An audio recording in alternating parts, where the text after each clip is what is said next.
बिस्मिल्लाहिर्रहमानिर्रहीम। अच्छा, आज हम जिस टॉपिक के बारे में पढ़ेंगे वो मिड ब्रेन की ही जो है कंटिन्यूएशन। थोड़ा सा हमने इंट्रोडक्शन पढ़ा था मिड ब्रेन के बारे में पहले, तो अब ज़रा उसका देखेंगे जो उसके एंटीरियर सरफेस में क्या आएगा या उसके जो है पोस्टीरियर सरफेस में क्या आएगा।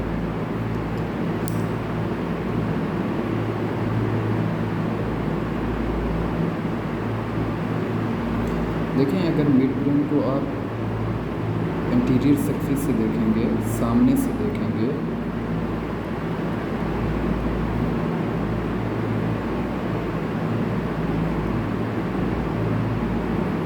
तो आपको एक डिप्रेशन नज़र आएगा। डिप्रेशन यानी एक गड़ा नुमा से एक स्ट्रक्चर नज़र आएगा, जिसे हम इंटर परपेंडिकुलर फोसा बोलते हैं।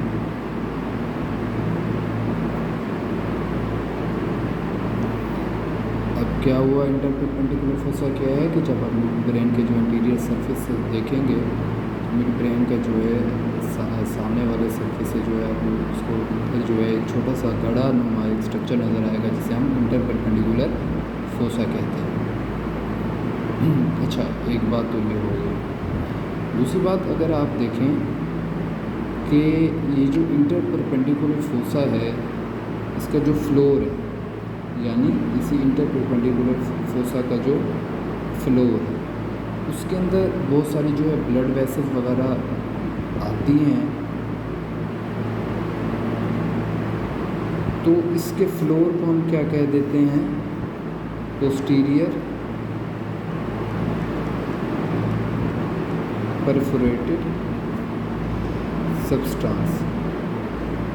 तो पोस्टीरियर परफोरेटेड सब्सटेंस असल में क्या है, फ्लोर है किसका, इंटर परपेंडिकुलर फोसा का। उसे इसलिए पोस्टीरियर परफोरेटेड सब्सटेंस कहते हैं क्योंकि उसके पास ब्लड वेसल्स हैं, वो इंटर परपेंडिकुलर फोसा का ही हिस्सा। अच्छा, अब तो ये हमें एंटीरियर सरफेस पे इस तरह हमें नज़र आएगा मेन जो है। अच्छा, अब दूसरी बात ये है कि अगर आप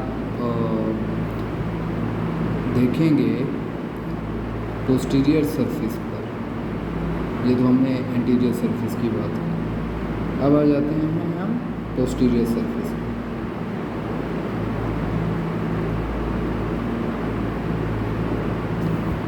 तो आपको वो नज़र आएंगे फोर कैलिकुलस, जो हमने बात भी की थी कि सुपीरियर कोलिकुलस होते हैं और इन्फीरियर कोलिकुलस।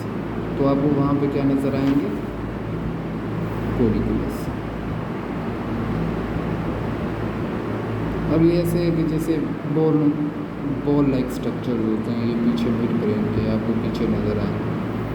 अच्छा, अब जब हम इसको समझ लेते हैं तो यहाँ पे हमें दो बातें, ऐसे मिसाल के तौर पे ये सुपीरियर कोलिकुलस है, दो हो गए, और दो इन्फीरियर। अब यहाँ से हमें दो नर्व्स के बारे में पता चल जाता है। देखें, अब यहाँ पे आप देखें कि जो ये कोलिकुलस है, ये इन्फीरियर कोलिकुलस, इसके नीचे एक मिड लाइन होती है, वहाँ से एक नर्व निकल रही है, नर्व निकल रही है। उस नर्व का नाम है ट्रोक्लियर नर्व, ट्रोक्लियर नर्व। तो ट्रोक्लियर नर्व कहाँ से निकली, जो कोलिकुलस हैं जो पोस्टीरियर सरफेस पर मौजूद है मिड ब्रेन के, वहाँ से ट्रोक्लियर नर्व उस जो मिड लाइन है उन कोलिकुलस के नीचे से, वहाँ से ये निकलती है, और ये जो टर्मिनेट करती है कहाँ पर, कैविनस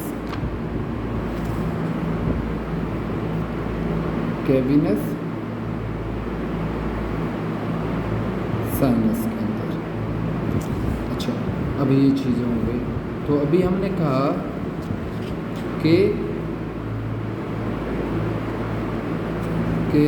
पोस्टीरियर सरफेस में क्या है, कोलिकुलस है, फोर कोलिकुलस, दो सुपीरियर दो इन्फीरियर, वहाँ से जो है ट्रोक्लियर नर्व निकलती है, उसके नीचे से जो मिड लाइन है वहाँ से जो है वो कैविनस साइनस में लग जाती है। अब दूसरी जो है एक है ओकुलोमोटर नर्व।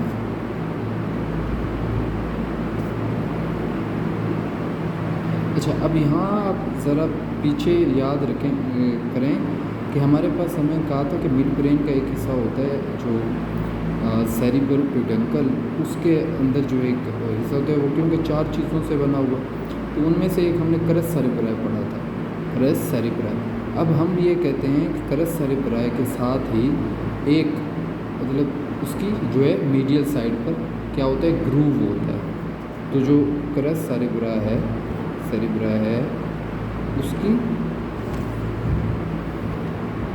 मीडियल साइड पर क्या है, एक ग्रूव है।